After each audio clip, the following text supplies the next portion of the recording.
এটার প্রথম প্রতিক্রিয়া হলো বা এই যে ৩-৪ দিন বাদেই লোকসভা নির্বাচনের ঘণ্ট ঘোষণা হবে, যথারীতি এটা নোটিফিকেশন জারি করা হলেও আগামী ৫-৬ মাস এই আইন কার্যকরী হবে না। এটা জেনে শুনেই এইভাবে তড়িঘড়ি করে গতকাল এই বিধি জারি করা হলো। এটা হলো যে বিজেপির যে মিথ্যার ইমারত ভেঙে চুরমার হয়ে যাচ্ছে, শেষ রক্ষা করার একটা অপচেষ্টা হিসাবে এটাও আরেকটা সেরকম পদক্ষেপ। কেন কথাটা বলছি? যে এরকমই আরেকটা সংবিধান বিরোধী আইন তৈরি করে নির্বাচনী বন্ডের নামে হাজার হাজার কোটি টাকা তুলেছে এই ভারতীয় জনতা পার্টি, যে টাকায় গত কয়েক বছর ধরে এই দেশের গণতন্ত্র এটাকে জবাই করা কাজ চালিয়েছে। হাজার হাজার কোটি টাকার সম্পদ তৈরি করেছে ব্যক্তিগত এবং তাদের পার্টির। এই চুরি, এই অন্যায় সুপ্রিম কোর্টে ধরা পড়ে এখন তাদের মুখ পুড়েছে।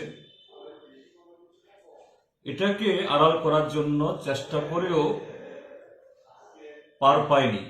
গতকাল সুপ্রিম কোর্ট ভারতীয় স্টেট ব্যাংক সহ মোদী সরকার, যে মোদী গ্যারান্টি বলে এখন জনগণের টাকা নয়ছয় করছে, মোদী সরকারকে এবং ভারতীয় জনতা পার্টিকে ৮২ শিক্ষার থাপ্পড় মেরেছে। এই যে ঘটনা, এটা আগামী দিন এই যে লোকসভা নির্বাচনে তার বহুমুখী প্রভাব পড়বে। এটাকে একটু আড়াল করা যায় কিনা সেই অপচেষ্টা হিসাবে জেনে শুনেই, আরে নির্বাচন শেষ হওয়ার পর আর কটা দিন পরেও তো এটাকে জারি করা যেত, কেন এখন করলো জেনে শুনি? যাতে মিডিয়ার হেডলাইনকে চুরি করা যায় কিনা, অন্যদিকে জনগণের দৃষ্টি ধাবিত করা যায় কিনা। এই হলো এই গতকালই এই বিধি জারি করার মূল উদ্দেশ্য। আর ত্রিপুরাজ্যের মধ্যে এই মোদী সরকারের এই পদক্ষেপের পর এখানে আড়ালে শিকারী মোরকের মতো যারা বিজেপিকে নানাভাবে সাহায্য করছে, যেমন গত বিধানসভা ভোটে ভোট ভাগাভাগি করে, তাদের মুখোশও আবার তাদের আসল চেহারা ধরা পড়বে। মুখোশটা বেআব্রু হবে। পাতালকন্যা জমাতিয়া যিনি স্লোগান তুলেছিলেন, আওয়ার ল্যান্ড আওয়ার রাইট, শুধু সুপ্রিম কোর্ট কেন এই আইন আটকাবার জন্য যে ইন্টারন্যাশনাল কোর্টে যাবেন, কিন্তু এখন বিজেপির খাঁচায় ঢুকে ডিম পাচ্ছেন।